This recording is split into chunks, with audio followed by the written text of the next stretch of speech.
Ahora mismo hago segundo de la pantalla y que pase.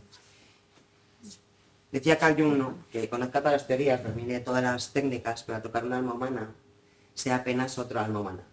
Creo que la primera cosa que tenemos que tener claro es que estamos trabajando con una persona y que lo más importante es la persona. Es una persona con dolor, pero lo que es una persona. Vale. Bueno, dar gracias a Loris, una compañera de Tassi, ¿vale?, por la contribución en esta presentación. Algunas diapositivas pues las he cogido, ¿no? Y vamos a ver qué es el dolor. Pues lo primero es un mecanismo de supervivencia que nos ayuda a sobrevivir y que nos ayuda a pedir ayuda, a buscar, ver qué pasa, ¿vale? Es nuestro cuerpo que nos avisa de que algo no va. Y luego es la causa más frecuente de sufrimiento, ¿vale?, en el niño con cáncer, y una de las inquietudes principales que perturba su calidad de vida. Es una sensación desagradable, ¿vale?, y se combina con una experiencia emocional, es decir, también va a depender de qué interpretación da la persona a ese dolor, ¿vale? Está asociado a la tensión, al miedo, ¿vale?, a la ansiedad, y es importante diferenciar cuánto es de ansiedad, cuánto es de dolor, qué es lo que empieza antes, ¿vale?, a la hora de abordar. Y bueno, pues hay que hacerle caso, y sobre todo es que hay que evaluarlo de forma continua, o sea, no lineal, ¿vale? Va y viene, y ahí tenemos que estarlo permanentemente reevaluando.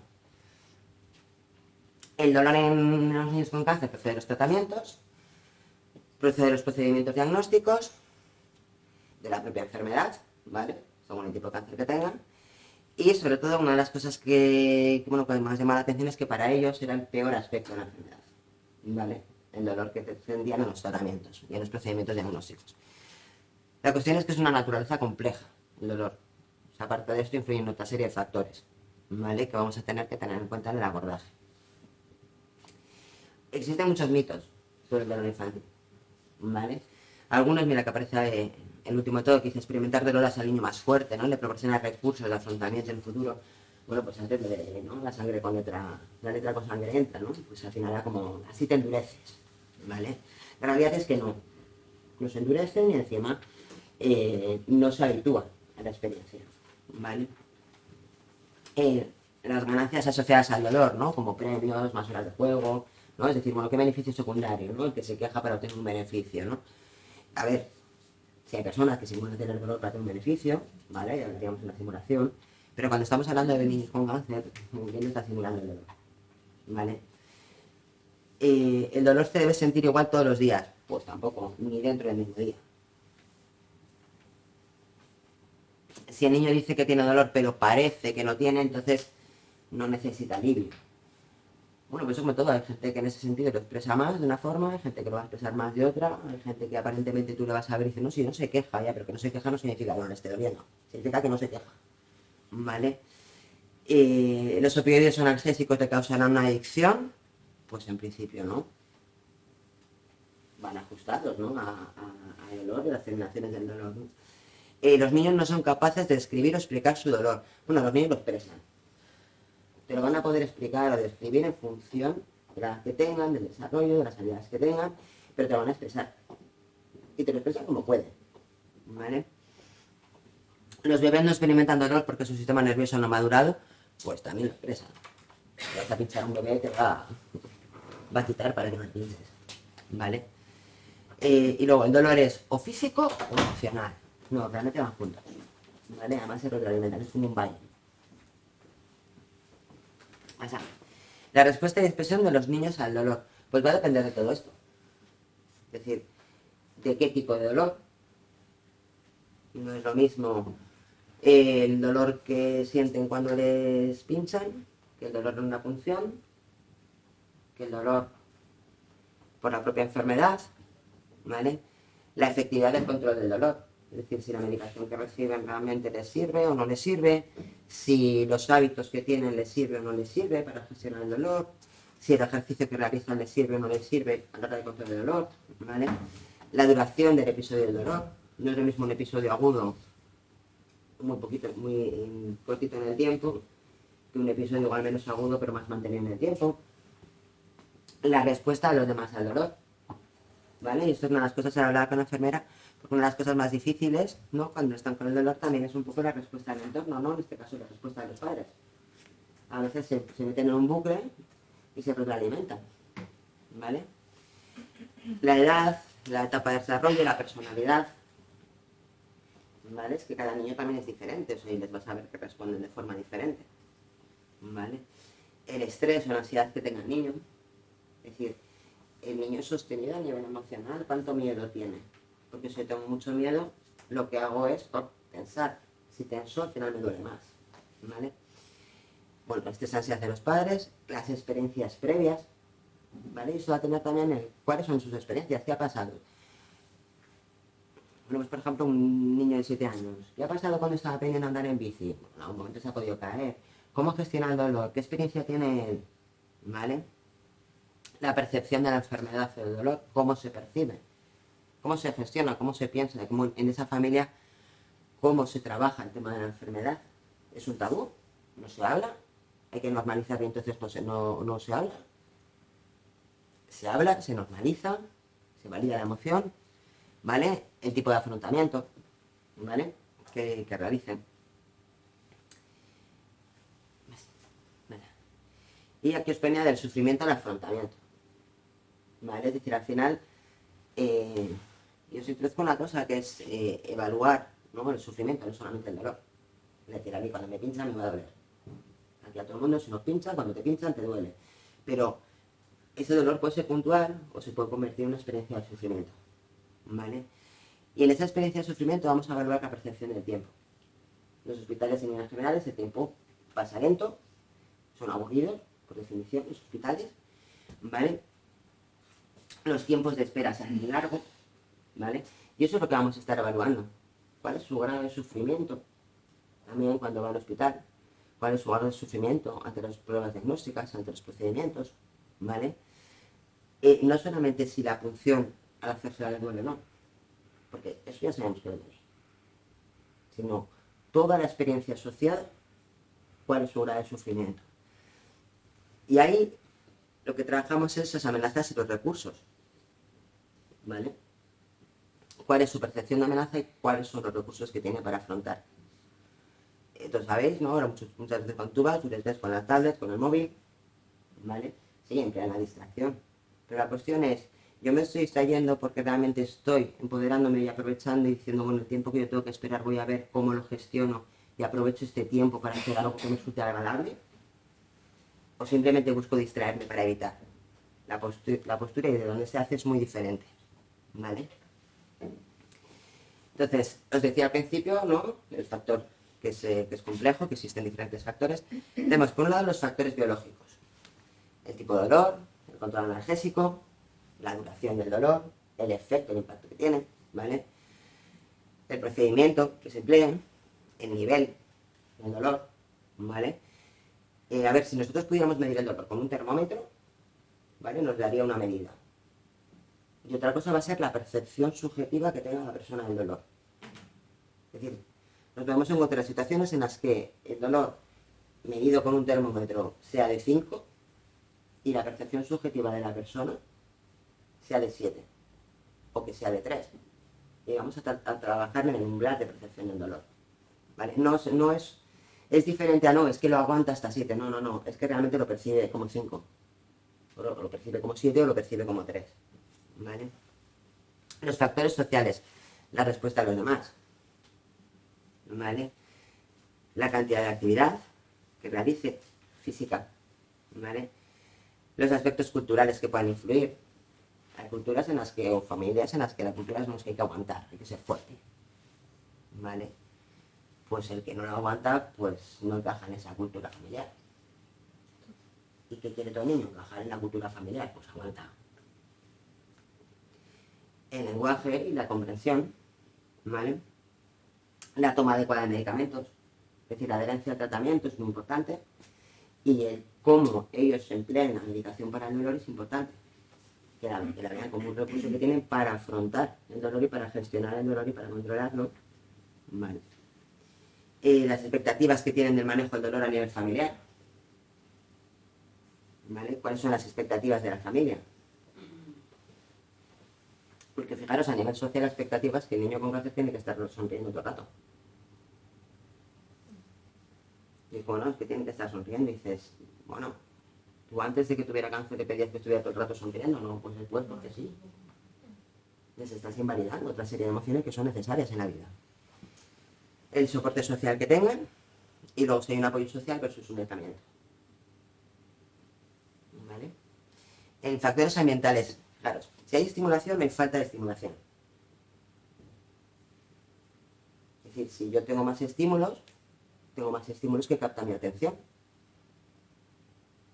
Con lo cual eso va a hacer también que quite mi foco de lo que es el estímulo del dolor, que me va a estar llamando permanentemente. Si yo hago el trabajo para poner también mi foco en otros estímulos, digamos, vamos aumentando el umbral de percepción del dolor. Los recursos ambientales y estructurales, es decir, al final la sala que tengan, las salas de espera, en casa como se estén, ¿vale? Todo eso afecta. La respuesta o cuidados recibidos, es decir, si para ellos es el cuidado que necesitan o no. Es decir, tú puedes dar el mejor cuidado del mundo, pero tiene que ser el que la otra persona necesite. Que igual no es lo que tú necesitas. ¿Vale? Los estresores ambientales, ahí entraría la música. Es decir, ponemos músicas en las salas de espera, pues en general no. Tenemos todo el ruido, el otro niño llorando, ¿vale? ¿Qué hacemos en la sala de espera cuando hay la estimulación versus la falta de estimulación? No es lo mismo, ¿no? Ahora cuando llegan muchas veces pues, se encuentra cada uno con su móvil o con su tablet y no es lo mismo eso que cuando se ponen a jugar entre ellos. Al final la estimulación que tienen, ¿vale? Que lo que va a hacer que se distraigan y que ese tiempo de espera se les haga mejor, consiste en ponerles a jugar también entre ellos. Los factores psicológicos, bueno, el estilo de afrontamiento y el nivel de lo familiar, al final el niño va a aprender a afrontar también en función de cómo se afronta en la familia, porque al final aprende lo que ve, aprende el ejemplo, ¿vale? Luego otros encuentras, ¿no? Me acordando uno que me decían los padres, ¿no? Me decían, no, ahora nos dice, no, es él el que nos ha dicho, y dicen, bueno, tenemos que esperar a ver qué nos dicen en el análisis para ver si nos podemos ir o no, así que tenemos que esperar. Y dices, han querido calmarlo de los padres, el miedo al dicen, no, tiene que ser los padres los que sostengan al niño, ¿vale? La personalidad, a ver, hay niños que los vas a ver que son más impulsivos, más temerarios, otros más prudentes, y eso es independientemente del cáncer. Entonces, en función de la personalidad del chaval, habrá que trabajar unas cosas u otras. El manejo de experiencias previas, tanto si han tenido hermanos mayores, si no, si las enfermedades en la familia, que si la abuela, que si el padre, ¿vale? La adaptación a la hospitalización, es decir, se adapta o no se adapta. Una de las primeras cosas cuando ingresan es conoce dónde estás. Conócete la planta, me la iré por la planta. Que sepas que el control de enfermería lo tienes ahí, que la sala de juegos la tienes ahí, que ahí puedes bajarte a una terraza, que tienes otro. Conoce dónde estás. No solamente estás en una habitación, sino estás en una habitación que está en un sitio concreto y en un entorno concreto. Conócete ese entorno, porque eso va a dar seguridad. La ansiedad, el estrés, el miedo, ¿vale? A ver, cuando te van a hacer una prueba, también. Primero es el miedo a lo desconocido. Luego es el miedo a que me duela. Luego ya lo conozco. Pues dependerá cómo haya sido esa experiencia, si ha sido bueno o no. Es decir, porque una cosa no solamente me va a doler el pinchazo, me va a doler, la prueba en sí misma me va a doler. Pero toda la experiencia que engloba esa prueba es lo que va a hacer que sea una experiencia menos mala o no. El enfado, la depresión, ¿no? La evitación, si tienden a evitar. La ira, debajo de la ira muchas veces hay miedo. Pues tenemos que dar respuesta a ese miedo, ¿vale? La percepción de control y autoeficacia. Es decir, si yo siento que puedo controlar y que lo que yo hago para controlar la situación no es eficaz o no. Si yo compruebo que yo voy al hospital y que yo puedo estar en la sala de espera y que yo puedo hacer actividades en las que gestione mi tiempo de espera, disminuye el sufrimiento, me voy a sentir eficaz a la hora de afrontar. Y eso es lo que voy a tener que trabajar.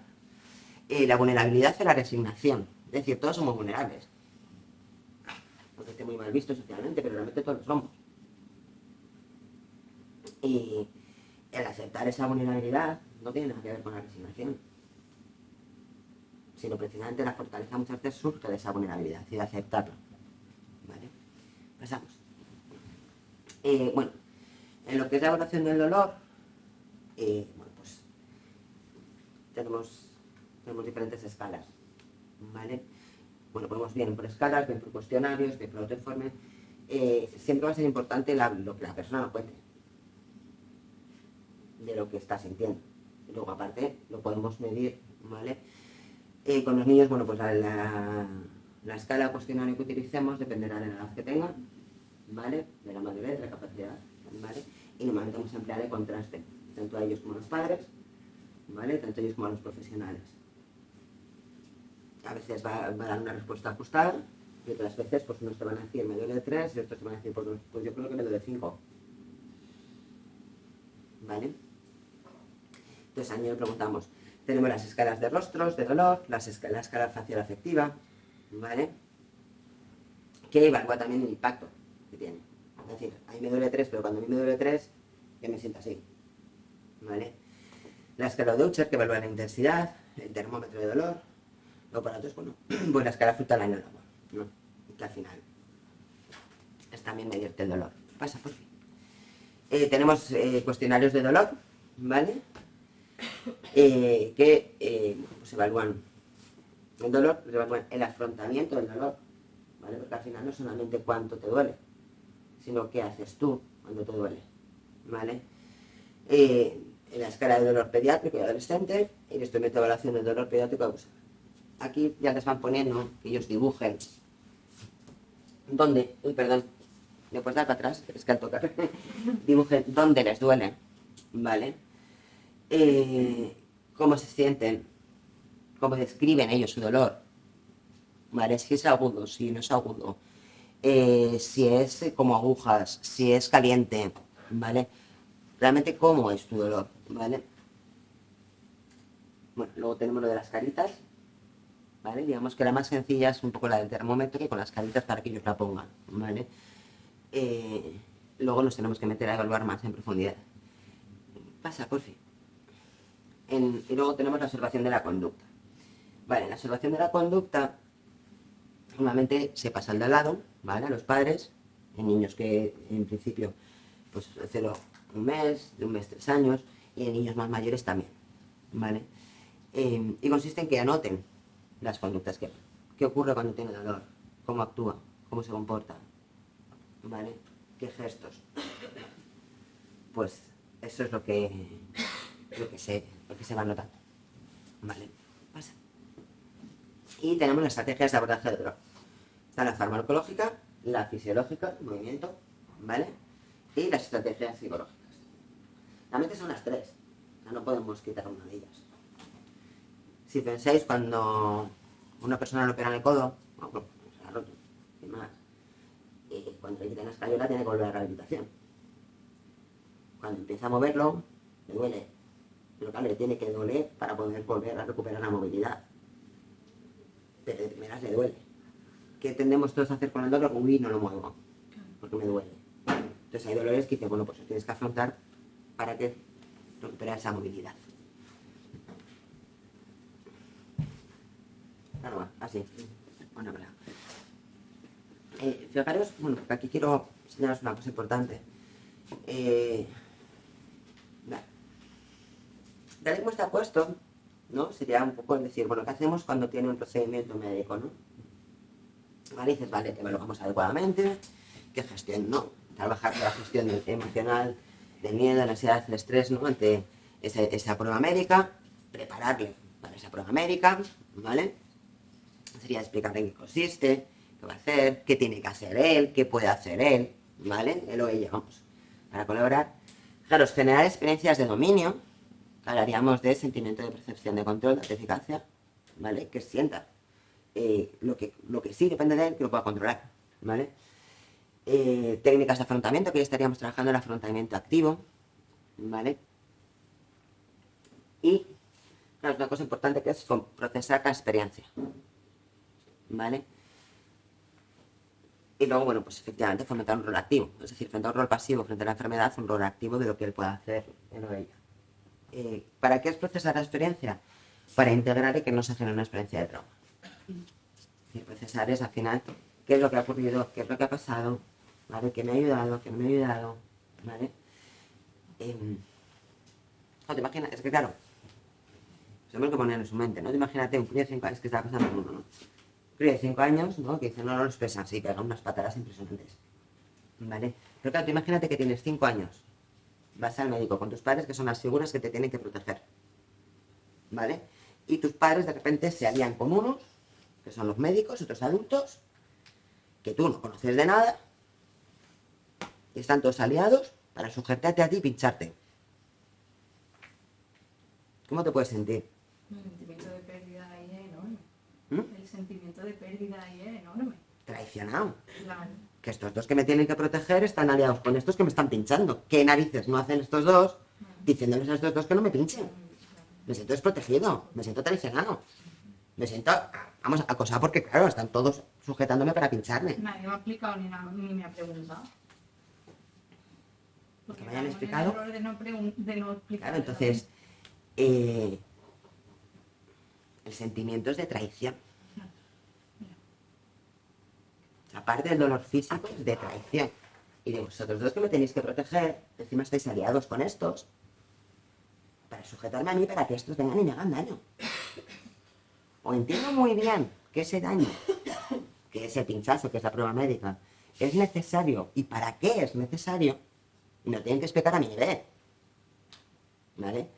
O añadimos una experiencia enorme de dolor, que es el sentimiento de traición y de desprotección. El pinchazo me va a doler, Sí, pero siento pero mucho más. si puedo quitarle toda la otra carga emocional, pues ahí lo que voy a trabajar es una prevención de trauma. Y ese es el procesar la experiencia. Es decir, ¿para qué? Te pincho, es más, porque yo en un futuro quiero que si otra persona le va a pinchar, le diga que no. Porque lo que quiero es que sepa que hay pinchazos que son necesarios, que es cuando va al médico, para la medicación, pero que hay otros que no, de los que sí se tiene que defender. Y tiene que poder diferenciar cuándo sí y cuándo no. Y eso es parte de todo el proceso de educación. ¿Vale? Entonces no es solamente prepararte para que no te duela el pinchazo, es prepararte para que entiendas toda la experiencia. Y que sientas que estamos de tu lado. No te voy a poder ahorrar que te duela el pinchazo. Te lo puedo ahorrar, para eso está la crema de anestesia que te da antes, te explico y se da esto para que no te duela, ¿vale? Pero aún así, va a haber pinchazos que te van a doler. Entonces, claro, cuando dices, ¿me va a doler? Pues sí, te va a doler. Pinchazo te duele. Pero vamos a hacer todo esto para que te duela lo menos posible. Porque si no, claro, dice, claro, me has dicho que no me iba a doler y me ha dolido. Con lo que ya no te creo. Sí, Y no los lo niños puedes son muy literales. Claro. No le puedes Vale, decir que lo entonces- dejas solo otra vez. ¿Eh? Que digo que no le puedes mentir que lo dejas solo otra vez. Entonces a lo que experimentan esos sentimientos abandono. En vez de que realmente están y que se está haciendo por ellos. Y eso es importante que ellos lo tengan claro.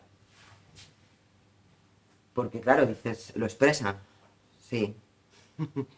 y si pueden salirse corriendo, se salen. O sea, el adulto tú le ves que se queda congelado en el despacho y dice en blanco y que está pues eso, cuerpo presente y mente ausente. El niño sale corriendo. Y si se te puede cerrar la puerta a las narices, te la cierra.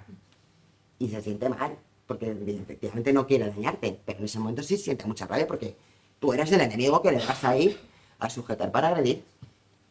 Y su vivencia es tal cual. Vale. ¿Cuáles son los principales tratamientos psicológicos? Los que... Bueno, los que salen, pero me río porque lo veis después porque me río. Bueno, las técnicas de distracción, ¿vale? De relajación, de respiración, de visualización, porque, a ver, de distracción, relajación, respiración, ¿vale? Lo que buscan es realmente relajar el cuerpo. Es decir, si a mí me van a pinchar y yo estoy tenso, lo que voy a conseguir es que me duela más. O sea, más difícil que me pinche, me va a doler más. Entonces, ¿de qué forma puedo yo contribuir? Puedo contribuir buscando relajarme para que me duela lo menos posible y que sea lo más rápido posible. De que me pinche, que encuentren rápido la vía y pase más rápido. ¿Vale? Yo ahí estoy yendo contra natura, porque instintivamente me aparto. Si a mí me van a pinchar, yo me aparto, retiro el brazo. ¿Vale? Cuando les hacen la radioterapia, en algunos casos, ¿no? Por ejemplo, que les sujetan con una máscara, claro, es que es contra instinto. O sea, el reflejo instintivo va a quitar la cara. va a mover el cuerpo. Entonces hay que sujetarlo precisamente para ir contra instinto, o sea, para ir en contra del instinto de supervivencia. ¿Vale? Entonces, ese trabajo es tener claro para qué, ¿vale? Entonces, bueno, pues esa es la parte que ellos pueden hacer. Ellos pueden trabajar y saber que en ese punto en el que van en contra del instinto de supervivencia, que es quitar el brazo, que es salirse de la camilla, es quitar el dolor, ¿vale? Pues que te pueden hacer cosas para afrontar ese dolor y afrontar este dolor ahora para un beneficio después, ¿vale? Las técnicas de visualización, ¿vale? El objetivo de las técnicas de visualización es buscar también esa relajación, ¿vale? Pero buscar también potenciar todos los estímulos, ¿vale? En otra experiencia en la que se sienten seguros, se sienten bien, se sienten a gusto, ¿vale? Se habla socialmente, se habla mucho de la visualización de no, tú visualiza tu futuro y tal, bueno, la tienes bien, pero la técnica de visualización aquí lo que se emplea realmente para que tú todos los sentidos los pongas en otra experiencia, ¿vale? De tal forma que tu foco de atención vaya a esa otra experiencia y no a la de ¿vale? Las técnicas de control de contingencias, es decir, qué pasa antes, durante, después, cuando tiene dolor, cuando no lo tiene, ¿vale? Y eso es lo que podemos, ahí está todo el tema de hábitos, está el tema de ejercicios y eso ahí podemos decidir y gestionar, ¿vale? El juego terapéutico, ¿vale? Los niños se relacionan jugando. O sea, un niño cuando te invita a su vida, lo que te invitas a jugar. Y ellos ven a jugar. Y ven que te enseño este juguete, ¿vale? Y te está invitando a una relación ahí, ¿no? El juego terapéutico lo que busca es, mediante el juego, que realmente puedan expresar, ¿vale? Parte de toda la experiencia que no te lo van a poder expresar verbalmente, pero te lo expresan en el juego. Me acuerdo un chaval de duelo, toda la rabia que sentía te la expresaba jugando.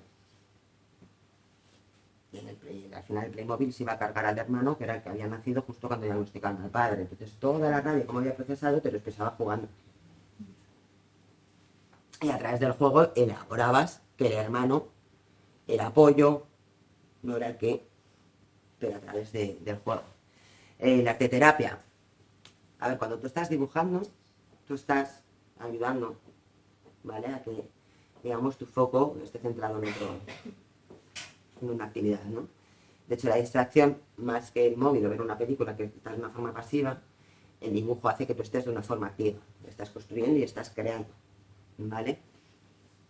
Y da igual dibujes bien o mal, desde el punto de vista de la opinión, del juicio social, lo que importa es lo que tú vayas a expresar ahí. Los colores que vayas a emplear, desde lo que para ti significan esos colores, ¿vale? La terapia musical, lo que veíamos, ¿no? O sea, si estás cantando, qué tipo de música, la música que hay en el ambiente. O sea, fijaros, si cuando vas al supermercado, a la hora de cierre te ponen un determinado tipo de música para que te des prisa y salgas, pues... Y vamos, tiene claro que funciona, ¿no? Lo iban haciendo muchos años. Pues en los hospitales igual, ¿vale? El tipo de música que ponen, ¿vale? Y luego la creación musical, es decir, el que ellos creen música, ¿vale? La realidad virtual, de ahí que los videojuegos, pues en la parte que ayudan y todo, sobre todo, yo veo más los videojuegos, los que implican que ellos tengan que hacer algo, superar pruebas, superar retos, saltarse esta pantalla, saltarse la otra, ¿no? Ellos están interactuando, ¿vale?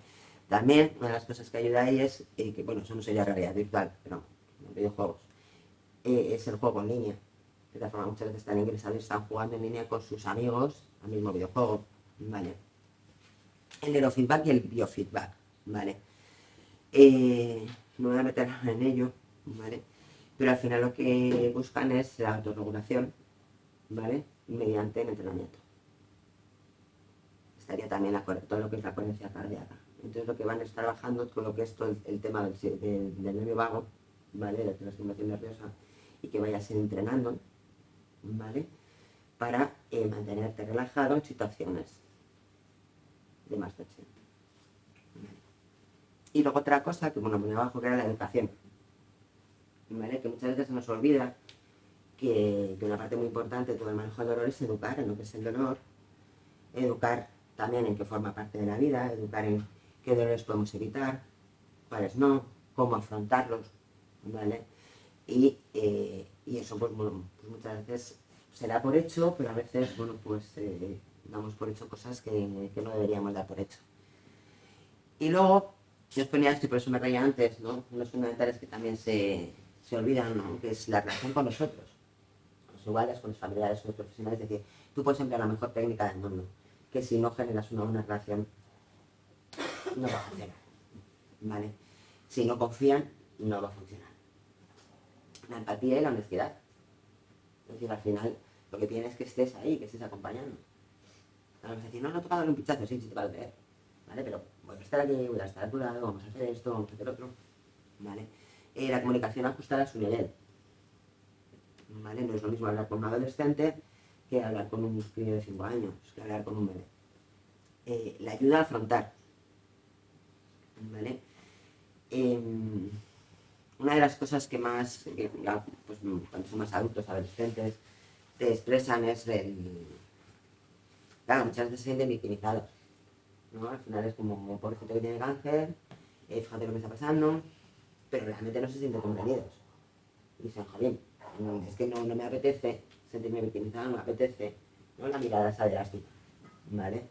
Y lo que quieren es esa ayuda para afrontar, ¿no? Ahora tenía una adolescente y había descubierto ChatGPT.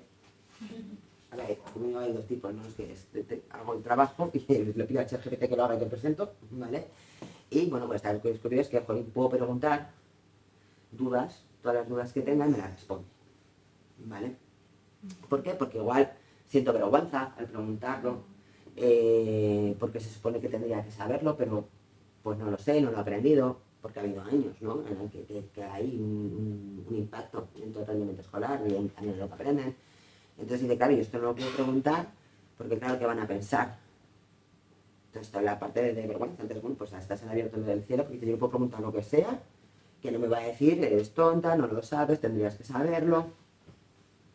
Y obtengo la respuesta, ¿no?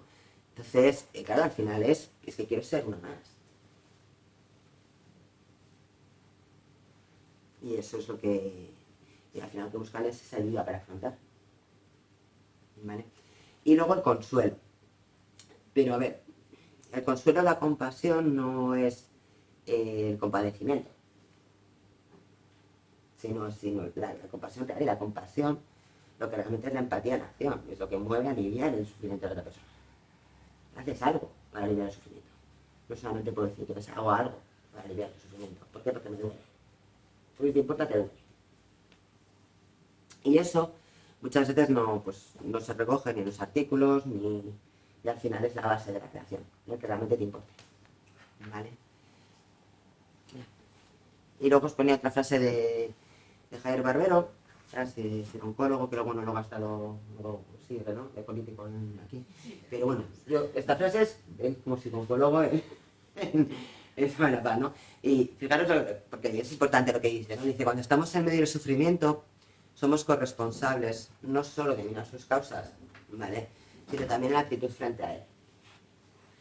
Y en último término, no será tanto un problema que requiera explicación, cuanto un misterio que demanda presencia. Vale, no es lo mismo decirte, bueno, tienes que emplear la distracción y entonces emplea este videojuego o emplea esta técnica y ahí te den. Oye, mira, vamos a hacer esto, mira, ¿qué te parece si hacemos? ¿Vale? Porque al final estás en la presencia y estás ayudando. Y luego ya lo hacen ellos. Pero de primeras, tienen que aprender a hacer un conjunto, en esa ayuda. Y ya está. Yo creo que por hoy no sé si me han grabado para grabar, no sé dónde he ido, pero... Sí. Muchas gracias, María. Pues yo creo que ahora alguna pregunta que tengáis, tenemos un ratito para poder, si tenéis alguna duda o algún comentario que queráis hacer. ¿Qué me han atacado? Ya, vale. Entonces, ¿hay alguna pregunta, alguna cosa que queráis? ¿Sí? ¿Hay alguna técnica de relajación especial que sientas que sirva más? Porque claro, a uno le enseñan sistemas de adulto y sé que se pueden usar en niños, pero ¿cuál sientes que te funciona mejor? La respiración funciona muy bien y de hecho respiramos normalmente fatal, en general, ¿vale? Y cuando realmente se hace una respiración consciente, en la que uno se da cuenta, ¿no?, de cómo tiene el cuerpo. Bueno, pues es lo que yo creo que es la base de todas. Y luego la visualización, un poco la que os decía, funciona también muy bien. Y te vas a encargar ahora de No, es para añadir algo a eso de la respiración, María. Claro, la respiración, bueno, para quien no lo sepa, seguro que muchos lo sabéis, tiene que ver también con el sistema simpático parasimpático. Entonces, no solo de respirar, sino que si os ponéis en la situación de un momento doloroso o un momento de miedo, hacéis una respiración más acelerada. Entonces, eso activa el sistema simpático, el sistema de alerta, de lucha, huida, que es el sistema precisamente que agrava ese dolor. Si fomentamos una respiración diafragmática, la que hacemos pues eso, cuando estamos tranquilos, cuando estamos en el campo, sin tanto ruido, estamos activando mecanismos naturales para que el niño o la niña pues vaya a esa situación de calma. Es difícil en ciertas situaciones, pero yo compruebo que en las sesiones, cuando viene con mucha aceleración, cambia un poco el chip, ¿vale? Y también añadir la parte de... que se me ha ido. Sí, o sea, la respiración diafragmática, algo más que iba a decir. Pero se las presentan, como hablas, por ejemplo, mucho del juego como forma de trabajo. Claro. Se la presentan más como un juego. Si, por ejemplo, yo he escuchado algunas, no sé, oler una galleta y una galleta caliente o enfriarla. Sí, pero bueno, eso es, por ejemplo, en mindfulness, cuando te hacen siempre el ejercicio de la pasa o del chocolate, y dices, bueno, pues vale, por ejemplo, no me gustan las pasas. Si a mí me dices que tengo que estar saboreando una pasa, pues no genera una experiencia agradable, genera una experiencia desagradable, ¿no? Claro, pero también el hacen de la mindfulness pasa de simplemente chocolate. presta atención, entonces a lo mejor tienes que prestar atención a ese desagrado también. Sí, pero bueno, no es una experiencia agradable. No, ya está, pero que mindfulness presta atención a si es desagradable, Claro, al pues final es presta atención a ponerte eso. en ese momento, ¿no? Entonces se trata de generar experiencias que sean agradables o neutras, Claro, sí. ¿vale? Y bueno, pues luego dame una opción, ¿no? De pues la pasa o no. Al final lo que era el fijar, pero el poner todos los sentidos a la textura, al sabor, al olor, a lo que oyes, a cómo suena, ¿vale? Entonces, cuando tú pones todos tus sentidos ahí, no los estás quitando de tu experiencia. Pero creo que no habláis de lo mismo. Creo que Sí. ella te está preguntando si le presentan la respiración como una especie de juego, por eso lo de oler una galleta y soplarla para que se enfríe. Bueno, Sí, sí. claro, es así, es como que respiremos, Claro, es algo más que un cuadrado. Mira, tenemos que hacer, ir a hacer un cuadrado. Tú te imaginas un cuadrado y tienes que hacer uno. Pero sí, lo que sería de oler la galleta y luego tienes que soplar. Se hacen con los globos. con los globos. No, tienes que inflar el globo. Entonces, como tengo que inflar el globo, inflar. ¿No? Eso es para ir regulando. Y luego ya me he acordado, Que no confundiera yo. Y luego Vale. le decía, es que no sé cómo te llamas, perdón. Vale, la F, ¿te acuerdas? La de fan. Claro, no, por tiempo es que tampoco me podía parar en todo, pero el fan hay que entenderlo como factor personal. Entonces, lo que a mí me divierte, a ti seguramente a lo mejor pues, te aburre. Entonces hay que conectar con esa parte. Ha dado María un montón de alternativas súper buenas, pero seguramente hay uno al que le sirve mucho la musicoterapia y hay otro que conecta más, pues a lo mejor con esa parte de respiración, con un ambiente más tranquilo, o a lo mejor al revés, con dar patadas a un balón, ¿vale? Entonces hay que conectar con esa parte por el tema hormonal. Y hablaba con el compañero de atrás antes en el descanso, ha salido el tema del sueño, y claro, también se puede añadir que en el sueño lo que pasa es esa regulación hormonal. Cuando falta sueño, toda esa serotonina, dopamina, que debemos tener un poco niveles regulados, empieza a desequilibrarse. Y eso produce, pues como hemos visto antes, que el dolor pueda agravarse. Por puntualizar. Bueno, pues vamos a entrar entonces en el tiempo de experiencias personales. Se van a quedar aquí María para interactuar y también Borja, que no sé si se me ha visto la primera parte de la sesión. Borja Recuenco es fisioterapeuta de acción y está especializado en oncología geriátrica y van a estar ellos también llevando un poco. Gracias, Javier, de nuevo. Bueno, pues en este último bloque lo que queríamos, porque nos parece que si estamos en un congreso de pacientes, pues faltan los pacientes por hablar, ¿verdad? Nuestra intención, os tengo que decir que era que hubiese un testimonio presencial, ¿vale? por circunstancias, ley de Murphy, circunstancias médicas, causas mayores, no han podido venir. Hemos hecho lo posible para que viniesen presencial, no han podido, todos los pacientes que hemos visto, por la urgencia, pero sí nos han podido dar un testimonio, tanto en audio como en vídeo. Si os parece, aunque sé que esa parte presencial hubiese sido mucho más dinámica, podemos ver esos vídeos, esos audios, analizarlos un poquito, ver qué os surge de escucharlos y de verlos, y tanto María como yo, pues eso, podemos dinamizar una mesa de debate, si os parece, y también podéis compartir, este es el momento de a lo mejor compartir alguna experiencia y que podamos trabajar también sobre ella, ¿vale? Nada, sin más dilación, vamos a ponerles voz. Vale. Bueno, estos son audios de una adolescente que ya veterana, que estuvo en el servicio de... Ellos no saben lo que es un veterano. Un veterano. Vale, pues un superviviente de más de 5 años con cáncer y que ya es una persona adulta. Vale, entonces os voy a hablar de las circunstancias que se ha ido encontrando padeciendo un dolor crónico. ¿Recordáis? Una de esas personas que en la infancia tuvo un dolor que fue evolucionando a crónico, ¿vale? Ahora vamos viendo. Creo que con esto ya se pone. Le preguntábamos, ¿cómo describirías vivir con dolor crónico en el día a día? ¿Cómo afecta tus relaciones personales y laborales? Trabajas con dolor, te tomas la pastilla y aunque te haga efecto tarde, pero te hace efecto. Todo esto conlleva a que tienes que sonreír, estar bien. Yo estoy trabajando en el Reina Sofía y ahora mismo es estar poniendo buena cara aunque te duela. Tienes que sonreír constantemente, pero se lleva bien. Y a la hora de la vida personal, mis padres, aunque vean que sonrío y tal, se nota a la hora de trabajar, de estar con ellos y todo. Y bueno, pues notan que estoy como más cabreada, mucho más irritada y todo, pero bueno, es aguantable y soportable a lo largo de todos estos años que he estado. El primer testimonio. Y tomando notas, que luego os pasa como a mí, que se os olvida lo que decís, ¿vale? Pero registradlo ahí. Pasamos a la siguiente. ¿Consideras que la fisioterapia u otra terapia ha sido útil en tu proceso de manejo de síntomas? Ahí dice que no, me deja fatal. La fisioterapia a la hora de trabajar con Borja me ha venido muy bien porque era forma de desconectar y todo. Llegaba, estaba con mucho dolor y me volvía a casa y todo como más desconectada y sin nada de dolor. Me ha venido muy bien el proceso.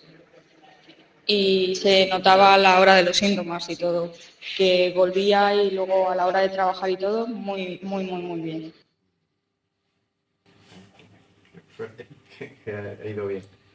Has conseguido mantener el hábito deportivo, porque Carmen era una persona que le encantaba el fútbol, estaba en un club deportivo en Valdemoro, recuerdo, y pues ella siempre ha querido ser entrenadora. Entonces estaba con el equipo, les preparaba a nivel físico, hacía todo el entrenamiento físico junto a ellos.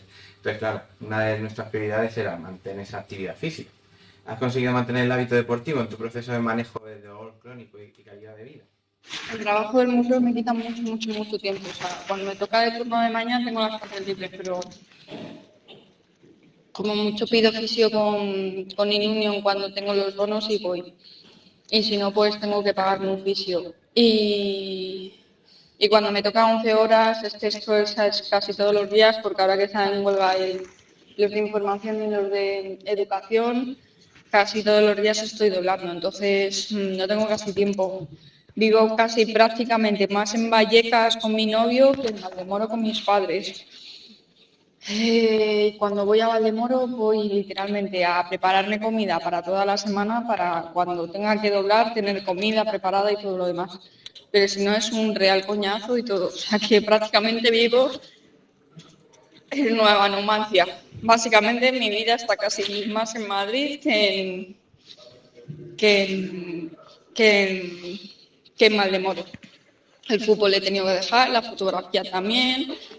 Y Sí, los fines de semana que tengo libres intento escaparme a hacer alguna ruta de andar o cualquier cosa cuando no tengo la fascitis. Y menos mal que me la curaron el último día en el fisio de Irunion, porque si no, ya te digo que no hubiera soportado tantas horas trabajando.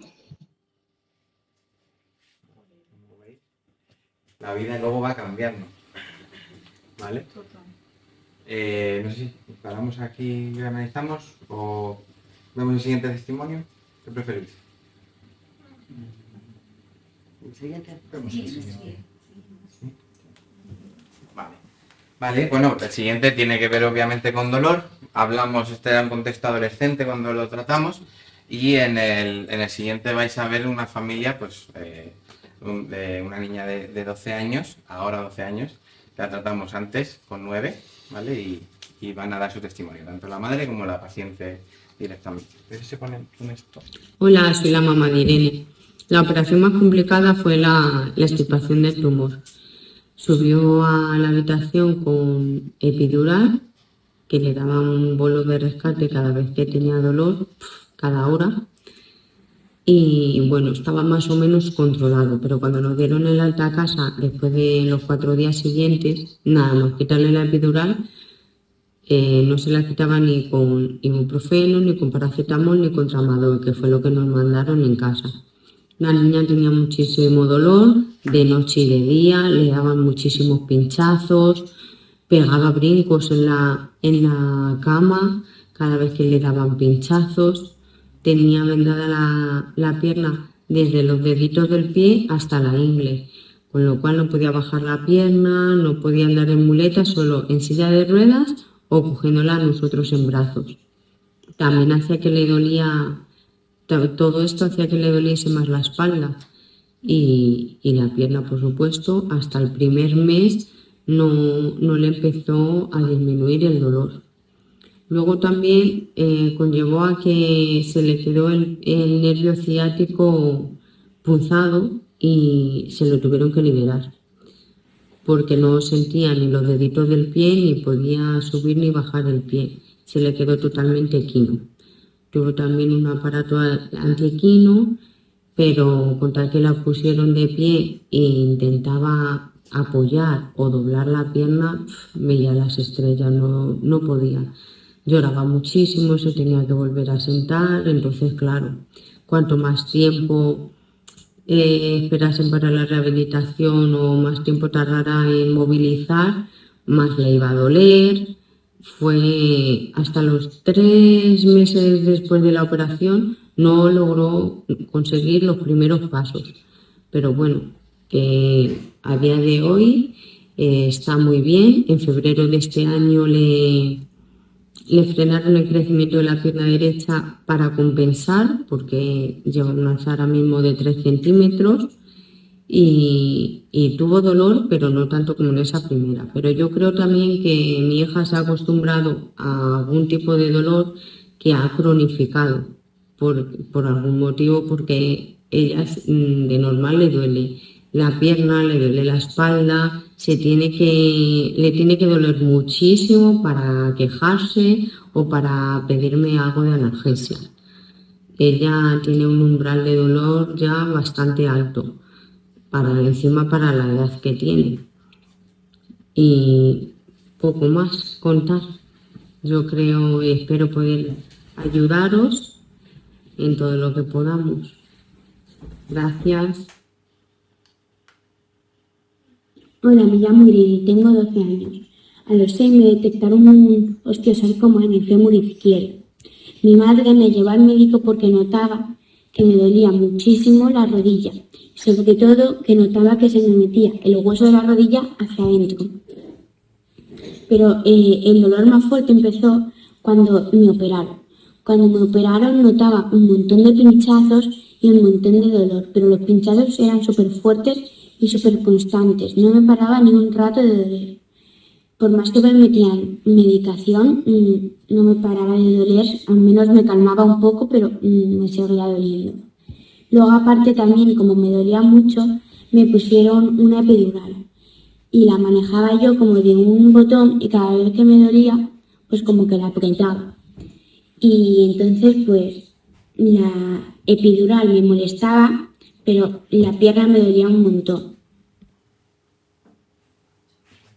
Ahí lo tenéis.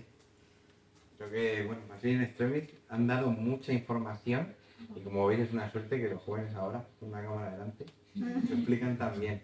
Y además a nivel médico te sorprende todo lo que te cuentan y cómo te lo cuentan. Que muchas veces se cae en el prejuicio, ¿no? De los niños no se enteran de lo que está pasando. Los niños no saben. Y escuchan, ven y saben un montón de cosas más. Vale. Bueno, pues alguien que quiera decir algo así para romper el hielo sobre lo que hemos visto. Quería preguntar cómo de importantes son factores laborales y sociales a la hora de manejar el dolor, porque parece que hay muchas veces como que se va compaginando el problema de, pues, como decía Carmen, ¿no? De que si hay huelga, entonces eso hace que tenga menos tiempo para ocio, para hacer ejercicio físico. En vuestras prácticas, ¿cómo, si podéis ponerle un porcentaje, cómo de importantes esos factores que parecen que no están tan vinculados, pero que al final afectan? Pues tan importantes como para poder o no desarrollar ese puesto de trabajo. Igual hay puestos de trabajo que no pueden, ¿vale? Determinadas patologías, porque igual no pueden estar cogiendo determinados pesos. Y no pueden hacerse... Es decir, pero ya eso es en el tema oncológico, como una persona que tenga una hernia no va a poder estar cogiendo una zona de pesos. Entonces, aunque teóricamente se tiene que adaptar al puesto de trabajo, a veces no se puede adaptar al puesto de trabajo. O sea, no sé qué porcentaje ponerle, pero por poneros un ejemplo, sobre el papel, vemos que la actividad funciona, la actividad física que hablábamos ayer mucho. La actividad física funciona sobre el papel, sabemos que es efectiva, pero estamos hablando, como decía muy bien María antes, de que no estamos tratando un dolor, estamos tratando una persona y la persona le influyen esos factores ambientales que están contemplados en la CIF. Y hasta tal punto que nosotros tenemos un programa de deporte adaptado porque todo ese objetivo de que el niño o la niña haga actividad física y coja una rutina, las familias y los propios pacientes, como habéis visto, se encuentran con barreras. Y esa barrera muchas veces es la incomprensión de, mira, es que este a lo mejor no es el sitio para que tú hagas deporte. Y claro, el paciente dice, ¿y cuál es mi sitio? Claro, me tengo que ir a 20 kilómetros en vez de al gimnasio de mi casa. Pues una de las razones. Otra de las razones pues, puede ser la kinesiofobia que veíamos. Nadie le ha dado esa seguridad para moverse, pues si os duele algo. Y encima no tenéis la seguridad de si lo que vais a hacer os puede doler más. Os apuntaríais al primer gimnasio que vieseis. Os pondríais un press de banca y le meteríais peso. Seguramente entre eso y quedaros en vuestra casa con musiquita tranquilos, preferiríais lo segundo. Entonces, la actividad física, como veis, ayuda, pero necesita unos recursos y una educación y que la sociedad integre a esas personas de nuevo. Y en eso estamos y en eso luchamos. ¿Sí? Claro, mi pregunta iba más un poco sobre eso, sobre qué pasa cuando esos niños dejan de ser niños, pero sí han tenido su patología durante la época infantil y luego no sé si realmente se les reconoce algún tipo de minusvalía o el puesto se les adapta de alguna manera o se les reconoce luego, porque parece, yo trato con adultos, ¿no? Y parece, yo siempre le digo a las mujeres de cáncer de mama que te crece el pelo y ya parece que no tienen patología. No sé si pasa un poco también con los niños, ¿no? Que es como, ya has crecido, esto pasó en tu infancia, ahora apáñate. Pero las consecuencias Pues sí, ¿no? siguen, ¿no? No. Es decir, algunos sí que tienen reconocido discapacidad y con eso, bueno, pues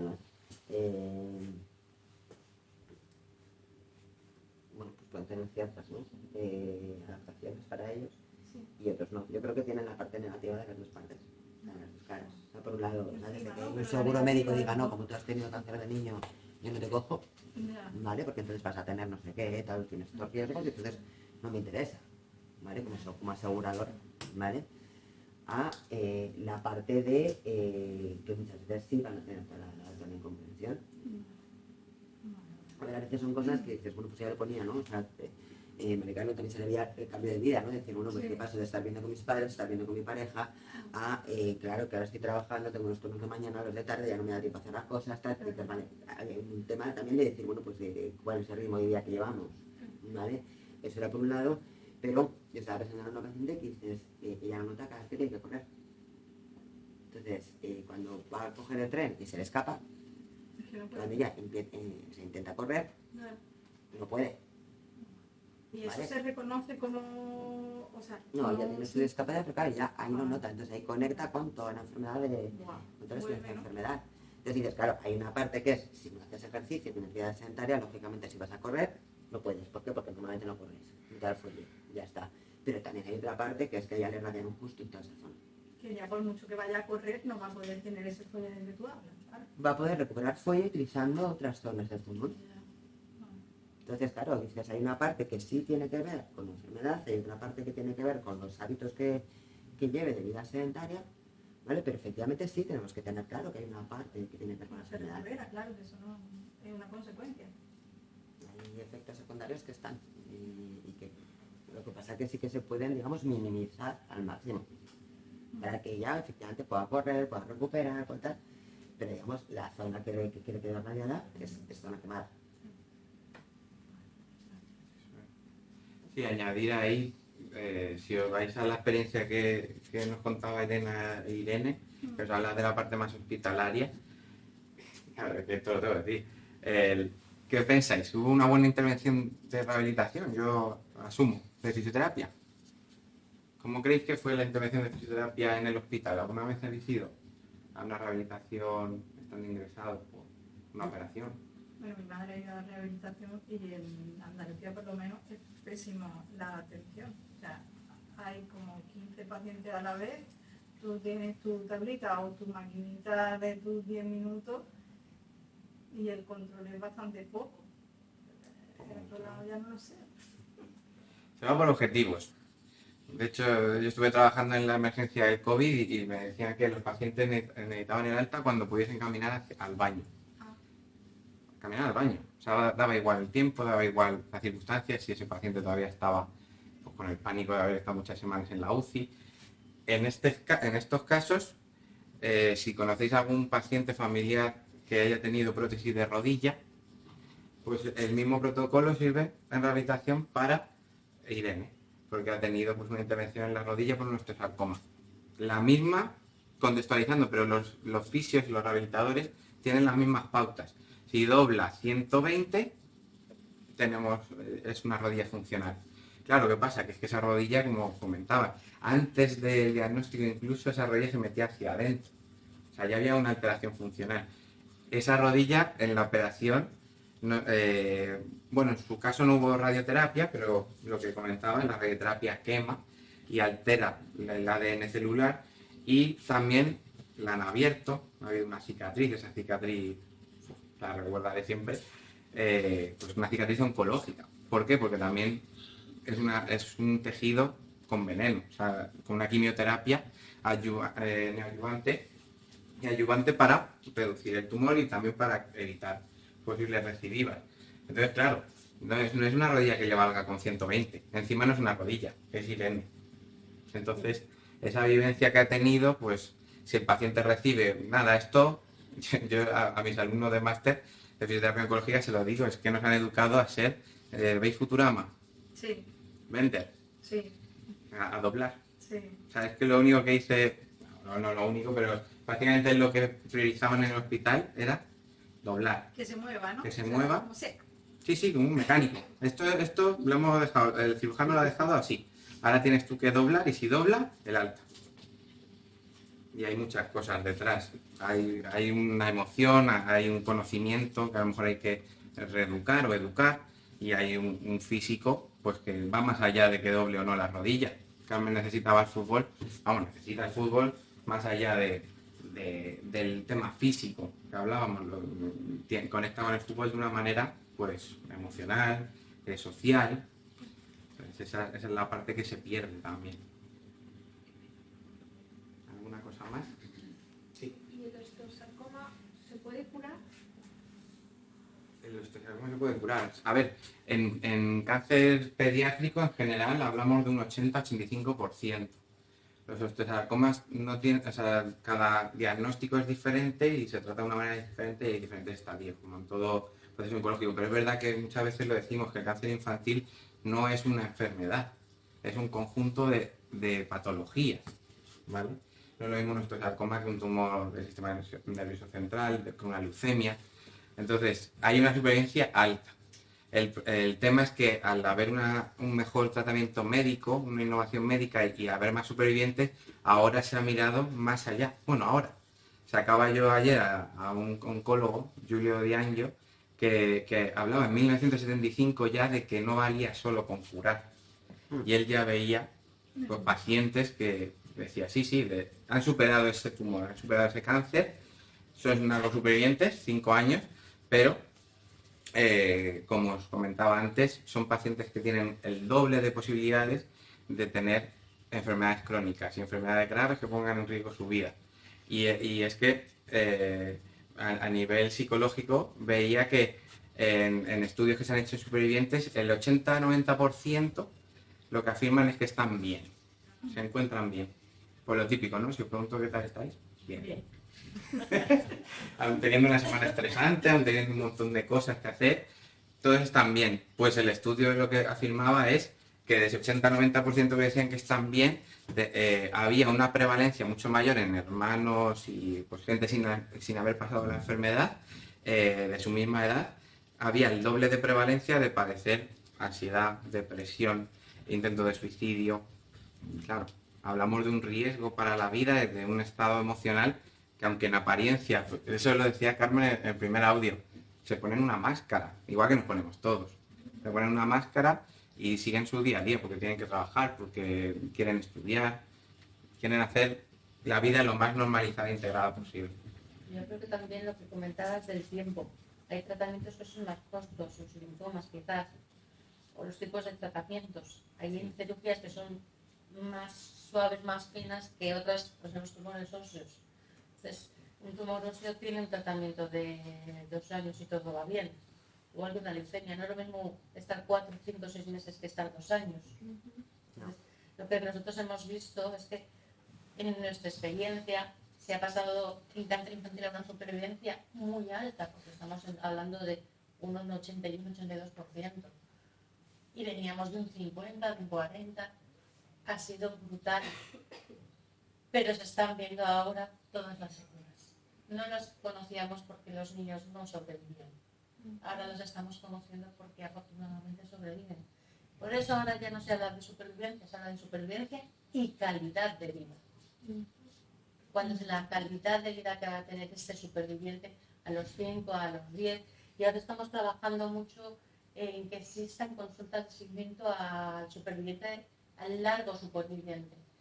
Porque en ese desconocimiento que se trabajó también, se trabaja mucho en conservar la vida, luego no hay luego el paciente termina a los 5 o 10 años y ya no va a su oncólogo, y va a su médico de cabecera que no tiene ni idea del tratamiento que ha tenido, Entonces, en estas consultas sí se está haciendo eso. En este paciente que ha tenido esta enfermedad, que ha tenido todos estos tratamientos, que ha tenido estas dosis de tratamiento, pues tú no debes ser, tú como mujer no debes empezar a hacer una mamografía a los 50, debes empezar a los 30, porque te han radiado y tienes que empezar a cuidarte y a prevenir posibles tumores no con 50, sino 20 años antes.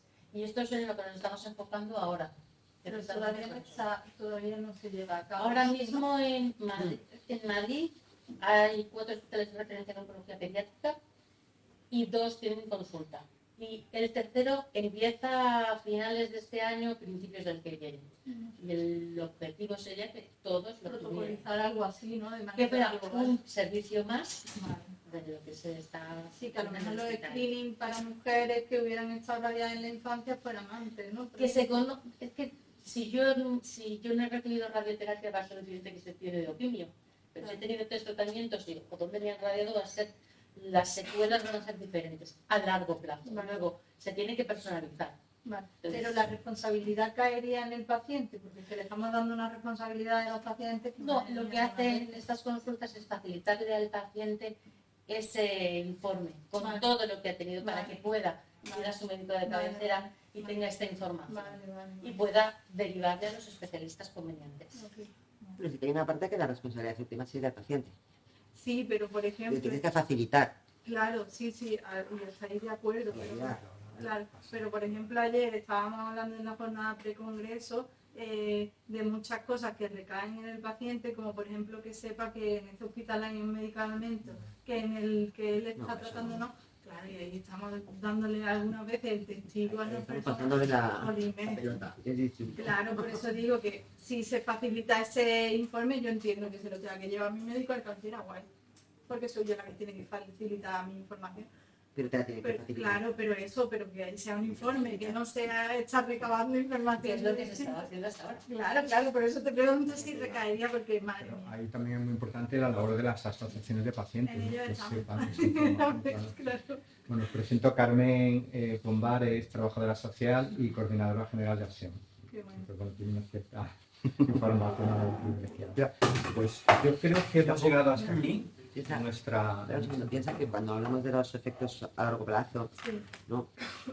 Una persona me decía, dice, es que claro, dice, a mí ahora me dicen para que reserve los óvulos, sí, y si yo no hubiera tenido cáncer no me lo estarían diciendo. Dice, efectivamente, con 19 años no te diría que Claro. reserve los óvulos. Pero como has tenido cáncer, claro, has recibido todos los tratamientos, Claro. lo que te dicen es, te damos la opción de reservar esos óvulos para que en el futuro, si tú Claro. decides, puedan ser Claro. madre. De ¿Por hecho, qué? en Porque estos momentos a niñas que ya han tenido su primera regla se lo están haciendo ya por protocolo.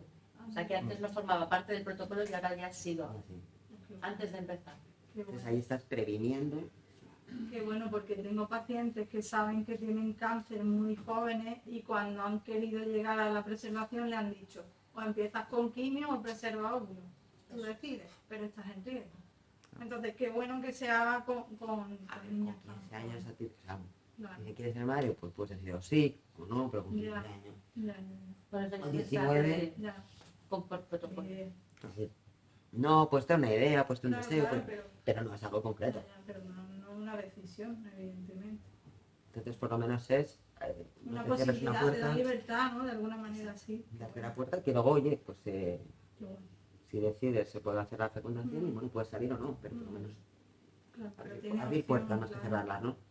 Qué bueno. Muy bien. ¿Puedo dar una pincelada? Es que otra vez como ha salido el tema de la calidad de vida, no es que tenga manía esa palabra, o sí, a mí me parece que la calidad de vida pues depende más de un factor socioeconómico o tal que de otra cosa. Yo suelo hablar ahora ya de vida plena, de plenitud. O sea, el paciente lo que busca es una vida plena. El tema es que la vida plena para vosotros o para cada uno de vosotras y para mí es diferente. Hay quien quiere, pues eso, tener un trabajo, tener una vida de una determinada manera, hacer un deporte, llegar a hacer una maratón. Hay otros que solamente quieren, pues eso, estudiar su carrera, vivir. Entonces hay que individualizar por eso mismo. Porque dar calidad de vida, ¿qué es calidad de vida? Sí, para cada uno. O sea, claro. para cada uno es una cosa. Esas cosas es calidad de Que vida. facilitar la calidad de vida es cada uno lo que necesite. Claro, Tener maximizarlo. la libertad o la posibilidad de. Eso es. Bueno, muchas gracias por vuestra asistencia. Encantado de que hayáis estado aquí, que esperamos que haya sido útil este taller. Y sabéis dónde estamos. Estamos aquí en la Comunidad de Madrid y para lo que queráis. Así que, pues nada, muchas gracias. Muchísimas gracias. Muchas gracias.